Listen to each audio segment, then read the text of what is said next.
तानिया अलमारी के सामने खड़ी होकर सोचने लगी कि आज मैं कौन सी साड़ी पहनूं। तभी उसकी नजर शिफॉन की हल्के नीले रंग की साड़ी पर अटक गई। ये साड़ी उसके पति निखिल ने उसके जन्मदिन पर दिलवाई थी, तो आज उसने सोचा कि मैं यही साड़ी पहन लेती हूँ। वह गुनगुनाते हुए साड़ी पहनने लगी। आज वह बहुत खुश थी, क्योंकि आज निखिल के साथ कई महीनों के बाद मूवी देखने जाने वाली थी, क्योंकि थिएटर में उसकी फेवरेट एक्टर की मूवी लगी हुई थी। उसने डिनर तैयार कर दिया था ताकि घर आने के बाद उसे खाना न बनाना पड़े। उसने दाल और आलू बैंगन की मसालेदार सब्जी तैयार करके रख दी थी। सब्जी की खुशबू पूरे घर में फैली हुई थी। उसके बाद उसने रसोई भी समेट ली थी। अब बस रात को दूध गर्म करना था और रोटियां सेकनी ही बाकी थीं। और उसकी सास ने कहा था कि मैं अपने लिए रोटी सेक लूंगी, तुम लोग आकर गर्मागर्म रोटी सेक कर खा लेना। निखिल को बाहर का खाना पसंद नहीं आता था, और तानिया का शुगर लेवल आजकल बॉर्डर लाइन पर था। इसीलिए वह भी बाहर का कुछ खा नहीं रही थी। इसलिए उसने घर पर ही खाना तैयार कर दिया था। वह जल्दी जल्दी तैयार हो रही थी। अभी थोड़ा मेकअप करना और बाल बनाने बाकी ही थे कि तभी दरवाजे की घंटी बजी। वह सोचने लगी कि इस वक्त कौन आ गया। उसने जाकर दरवाजा खोला तो सामने उसकी ननद श्रद्धा खड़ी थी।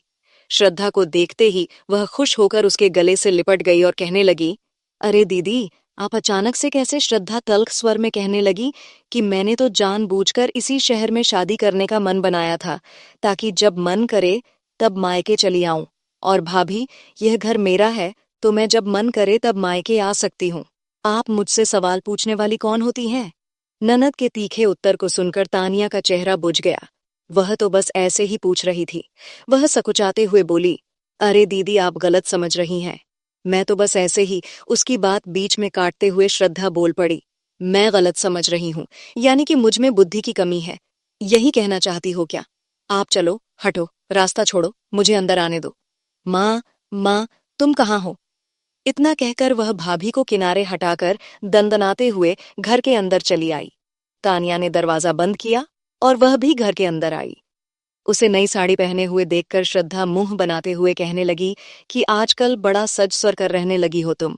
क्या बात है? मेरे विदा होते ही बहुत स्टाइल मेंटेन करने लगी हो तानिया। बुझे स्वर में बोली, नहीं दीदी, वो आज मैं उनके साथ मूवी देखने जाने वाली हूँ, ना तो तैयार हो रही थी। यह सुनते ही श्रद्धा का चेहरा गुस्से से तमतमा उठा और वह कहने लगी, अब मैं आ गई हूं तो कोई मूवी देखने जाने की जरूरत नहीं है। जाओ, जाकर कपड़े बदल लो और मेरे लिए कुछ बढ़िया सा बना लो। आज ना मुझे कचौड़ी और आलू दम खाने का मन कर रहा है, तो डिनर में वही तैयार कर लो। तानिया दो पलों को स्तब्ध सी रह गई। अपनी शादी के पहले भी उसकी ननद उसके किसी भी प्रोग्राम में टांग अड़ाकर सारा प्लान चौपट कर देती थी। पहले तो वह हर जगह भैया भाभी के साथ ही जाने को तैयार हो जाती थी, और उसकी सास माधुरी जी भी यही कहती थी कि अरे बेटा, इसे भी घूमने के लिए ले जाओ, कल को इसकी शादी हो जाएगी तो कहाँ तुम लोगों के साथ कहीं जा पाएगी। उसकी शादी के बाद की 6 महीने तो बड़े कष्ट में बीते थे। उसकी ननद कभी भी पति पत्नी को क्वालिटी टाइम बिताने का मौका ही नहीं देती थी। आखिरकार 6 महीने के बाद जब उसकी ननद की शादी हुई, तो अब जाकर तानिया को अपने पति के साथ थोड़ा समय बिताने का मौका मिल जाता था। आज भी वह बहुत खुश थी, क्योंकि कई महीनों के बाद वह मूवी देखने जाने वाली थी। लेकिन ननद तो फिर से दोनों के बीच टांग अड़ाने की कोशिश कर रही थी।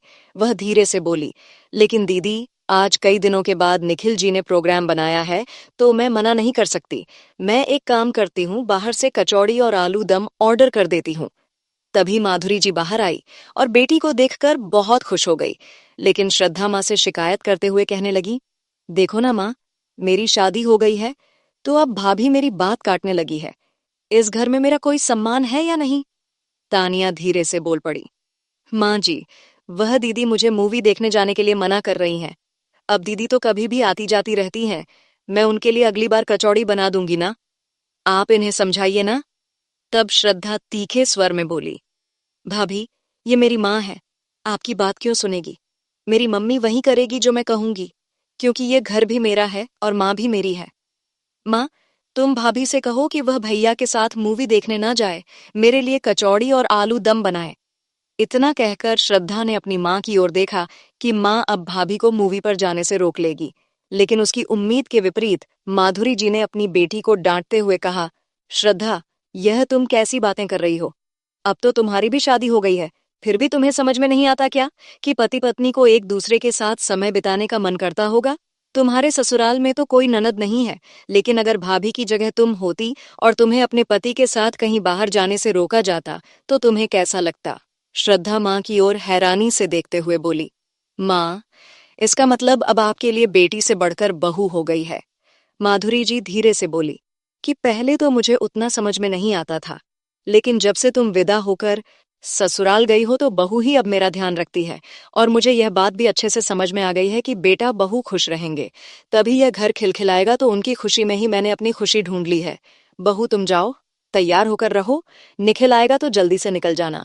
और श्रद्धा, तुम कहती हो कि यह घर तुम्हारा है, तो आगे भी यह तुम्हारा घर बना रहे, इसके लिए तुम्हें अपने भाई या भाभी के साथ अच्छा व्यवहार करना होगा, वरना कहीं ऐसा ना हो कि मेरे जाने के बाद तुम्हारा मायका ही खत्म हो जाए। मायका खत्म होने की पीड़ा मैं खुद भी झेल रही हूँ। हालांकि मैंने कभी अपनी भाभी के साथ कोई बुरा व्यवहार नहीं किया, लेकिन भाभी मुझे ज्यादा पसंद नहीं करती है, उनको मेरा मायके आना चुभता है, इसीलिए धीरे धीरे मेरा मायका तो छूट ही गया है। कहीं ऐसा ना हो कि तुम्हारी गलत सोच के कारण तुम्हारा मायका भी छूट जाए। मैं नहीं चाहती कि तुम्हें मायका खत्म होने की पीड़ा झेलनी पड़े। श्रद्धा अब खामोश हो गई थी। उधर तानिया की आंखों में आंसू भर आए। वह भरे गले से बोली, माँ जी, मैं शुरुआत से कोशिश कर रही थी कि आपके दिल में थोड़ी जगह बना सकूं, आप भी मेरे सुख दुख को समझें। आज लग रहा है कि मेरी तपस्या पूर्ण हुई।